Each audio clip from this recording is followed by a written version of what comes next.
Getting into the world of prosthetics was always something I really wanted to do. I grew up in the north of England. My father was manager of a local cinema. I sort of grew up with Star Wars and all the science fiction films of the 70s. I spent a lot of my childhood in my bedroom covering myself in latex, blood and gore. Quite early on I realised I wanted to make creatures and monsters. Things out of rubber, basically. So a show like Game of Thrones is kind of like a bucket list. We will actually concept and design the characters. A lot of our crew concentrate on painting. A lot of guys are from a very sculptural sort of background, hairdressing, definitely an artistic process. Whatever the brief is for the character, we have to be practical about things. The artist is going to be able to wear this stuff day in, day out. It's not too heavy, they're going to be able to breathe. So to create a prosthetic makeup and apply it to an actor is very much a team effort. From your sculpting, your mold makers, your people who run silicons, people who put hair onto pieces. You could have a team of 10, 15, 20 people who could do the whole process from start to finish. And then you could have 2 to 5 people on the day actually gluing these pieces on. So it's definitely a team effort, and it's something I couldn't be responsible for myself.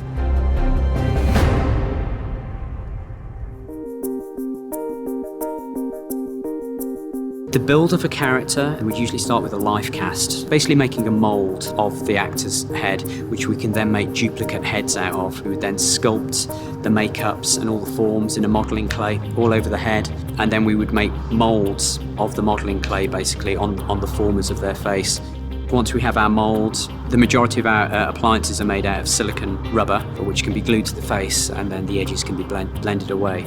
We might be applying hair, which are usually punched in with a very fine needle, all individually. And then we would need to do duplicate sets of prosthetic appliances for every single day that the character films. It's all quite a painstaking process, really, from start to finish. We usually say an average kind of build time is about 4 weeks for a prosthetic character.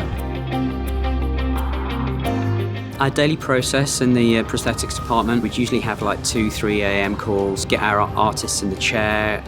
The process of gluing them into their prosthetics is usually about 2 to 3 hours, and the guys would then travel to hair. The moment we start with these guys to the moment they step onto set, it could be 5 or 6 hours. And then we would have a filming day of say about 8, 9, 10 hours, following the artists around all days, prodding them and maintaining the makeup. Then at the end of the day, we'd then have the de-rigging process, which involves us basically peeling the prosthetics off with a brush and mineral oils. And so you can't just rip these things off because it would take a layer of the skin with it. And then we would usually be the last out at the end of the day. What makes Game of Thrones so special?